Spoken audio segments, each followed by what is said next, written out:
Cutter Top 10, Cutter Top 10. You know you liked it a lot. Time to see who is the best and the worst at stuff. You know, baseball, basketball, football, hockey, NASCAR, wrestling. If I have to, so please join me. Why don't you read? This is Cutter's Top 10. Hey there, Heather, ho there! It's Jeff Cutter Diamond. We're ready to rumble! Oh. Hey there, Heather, ho there. It's Jeff Cutter Diamond with yet another top 10, and this time it's the top 10 worst moves in history. There's a reason why I'm wearing the Leaf shirt. So anyway, there were some honorable mentions, a pair of honorable mentions. Honorable mention number 1, Randy Carlyle being dealt to Pittsburgh in 1978. Fun fact, no blue liner of the Leafs ever won the Norris Trophy, aka the Best Defenseman Trophy. And the Buds have given away some players who took home the Norris Trophy. In 1978, Randy Carlyle and George Ferguson were traded to Pittsburgh for Dave Burles. 3 years later, Carlyle would win the Norris Trophy as a Penguin. And remember, these were the trying times for the Pittsburgh Penguins. They were nearly bankrupt twice. And then he was NHL's best defenseman one of the best defensemen for 12 years. He never wore a helmet, and he was a big guy for the Winnipeg Jets. And I think he played for the 93 team, the 93 All-Star game, without his helmet on. Dave Burles didn't work out and was drafted to Pittsburgh. He was dealt back to Pittsburgh. So that trade didn't work out. And another honorable mention is Jeff Finger. Jeff Finger was given a 4-year, $3.5 million a year contract. Why? A lot of people were thinking, why? Because prior to 2008, he spent time in the ECHL, East Coast League, and the American Hockey League before playing one full season with the Avalanche when he only got 19 points. They needed a quarterback. A defensive quarterback, if you will. But it doesn't work. So, yeah. That's just the way things go sometimes. Anyway, main countdown. Top 10. Number 10. The Phil Kessel debacle of 2010. It's such a gamble. And for the Leafs, they gambled on trading away draft picks for Phil Kessel. Now, the problem was that Phil Kessel the Leafs could have signed Kessel to an offer sheet, and maybe the Bruins would have said other match or denied it. If they denied it, then the Leafs would have picked up Phil Kessel without having to deal with the draft picks.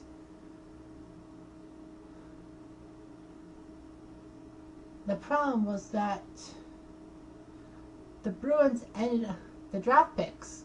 There were 2 first-round picks. The first first-round pick was in 2010, and through bad luck, the Leafs actually ended up second worst in 2010 behind the Edmonton Oilers. So basically, the Leafs were going to pick second, but the draft pick had to go to Boston. And Boston took Tyler Seguin with the second overall pick.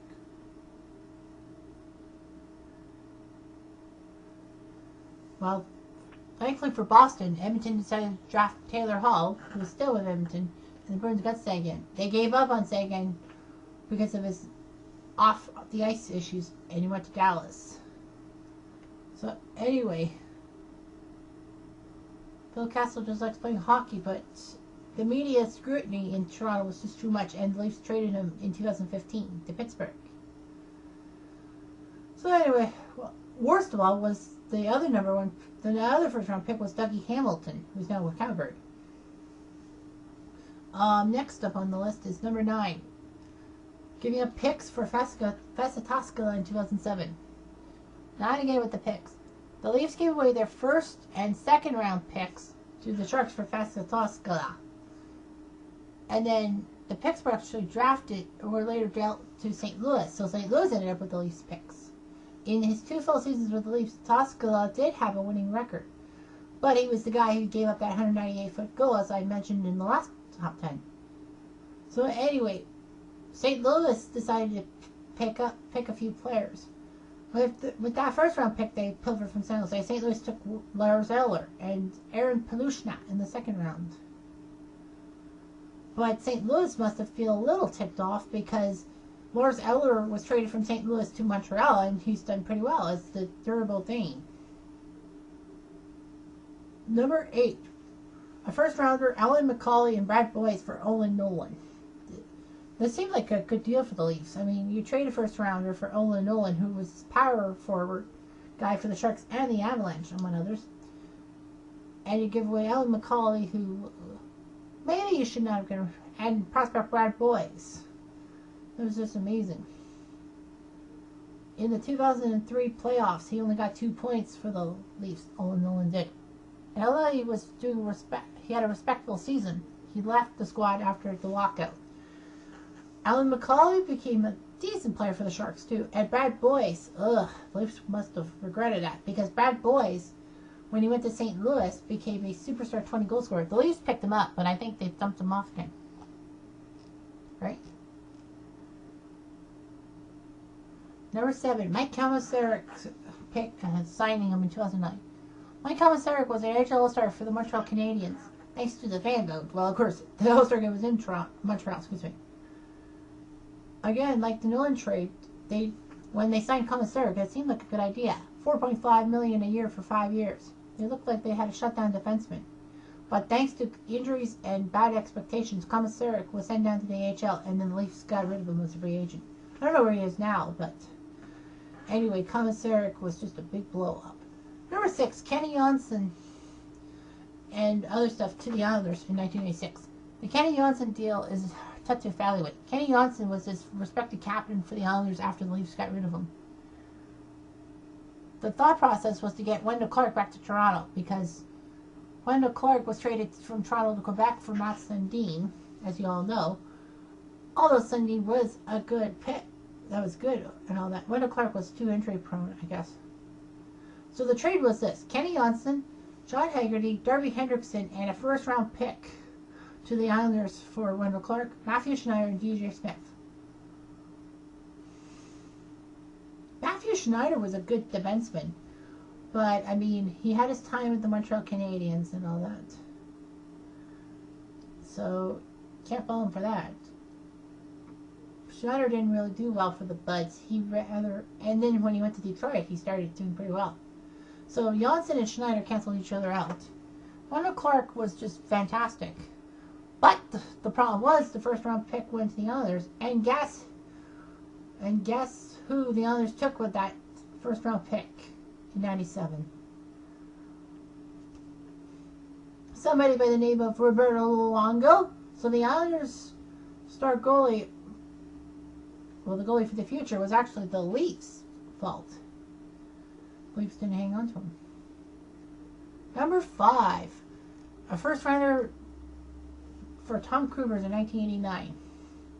It's been well established that the Leafs love to give away draft picks.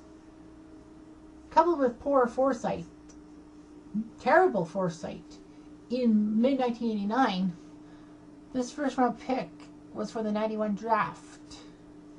And the Leafs needed a quarterback power play guy.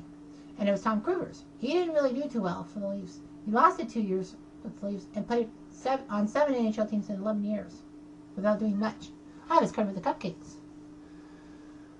So, of course, the 91 draft was known for having Lindros, Forsberg, and Niedermayer, among others. Let's forget the number 2 pick, Pat Falloon, to the expansion Sharks. The Leafs would have had the number 3 pick if it wasn't for them trading away their first rounder. Although they didn't, I guess they didn't have the hindsight knowing that they were going to suck next season. And the Devils signed, I don't know, Scott Niedermayer, 4 Stanley Cups, a Norris Trophy, a Conn Smythe Trophy, 2 Olympic gold medals, and all that in 18 seasons. And the Leafs just, what might have been. Would they have taken Niedermayer? I probably thought so. Number 4, Tuukka Rask to the Bruins in 2006. It was just terrible. The Leafs needed a star goalie for the present after Ed Belfour pretty much left the team. So the Leafs decided to trade their first round pick from 2005, Finnish-born goalie, who seemed like a good prospect for the Leafs. I actually thought Justin Pogge was better than Tuukka Rask for some reason. And then after Tuukka Rask went to Boston and helped out very well, and coupled by Andrew Raycroft's ineptness for the Leafs, I was wrong. It's just amazing. And the Leafs needed a goalie and got Andrew Raycroft, who had one good season for the Bruins. And that got him to win the 2004 Calder Trophy. Although Raycroft did tie the most wins in a season for the Toronto Maple Leafs with 36, telling Belfour's record. That was it. He was just terrible. Raycroft went on to Sweden while Tuukka Rask won the Vezina Trophy in 2014. Number 3, Lanny McDonald to the Rockies in 1979. The Colorado Rockies, also known as the former New Jersey Devils, as now the New Jersey Devils. It was just terrible. It made no sense. Lanny McDonald was traded in 1979. I believe because Punch Imlach was just mad that Daryl Sittler was getting lucky and all that. So Imlach says, I gotta get rid of Sittler somehow. So he decides to trade Lanny McDonald to Colorado along with Joe Quenneville. Yes, that Joe Quenneville, the coach of the Blackhawks, to Colorado, and picked up Wilf Payman and Pat Hickey. The Leafs did get a number 99, but not that number 99. The 99 that is Wilf Payman and Pat Hickey.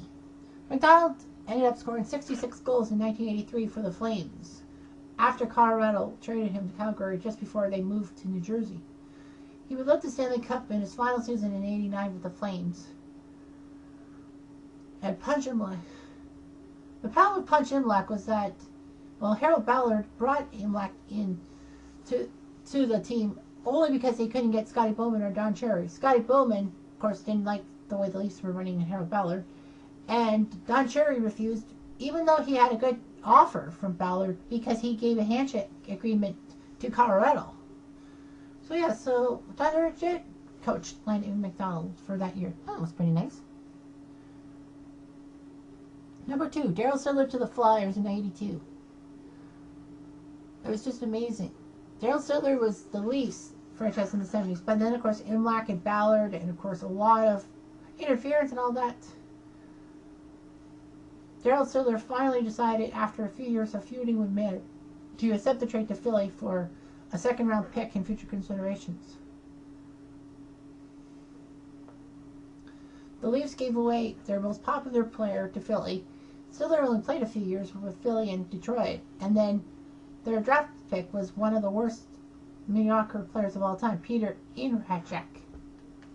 And number 1, can you believe there's worse trade than that? It was Bernie Parent to the Flyers in 1973. This is amazing. A lot of people forget that Bernie Parent was a Toronto Maple Leaf. And a lot of people probably forgot that he was a Philadelphia Flyer before 1973, but he played for a different team. The Leafs grabbed him from Philly in January 1971. And he did well. And the goalie tandem was Jacques Plante. Yeah, the Leafs got Jacques Plante that year. That was amazing. After St. Louis did the rotation of Jacques Plante and Carlin Hall. Unfortunately, the Leafs gave Parent back to the Flyers in 1973 for a first-rounder, Doug Favell. I mean, they did get a goalie back. Now, of course, this was because Bernie Parent went to the WHA. Toronto let him go to the WHA. Well, Harold Ballard thought the WHA was a one-time thing, and it was for 7 years. Bernie Parent was with Miami, and then that team moved to Philadelphia to become the Philadelphia Blazers. So, to please Bernie Parent, after he left the WHA, the Leafs traded him to Philly, the hockey team. And Parent won 2 cups, 2 Vezinas, and 2 Conn Smythe. And the Leafs ruled the day they got rid of Bernie Parent. So that's it for top 10s for this block. There'll be another block coming up soon enough.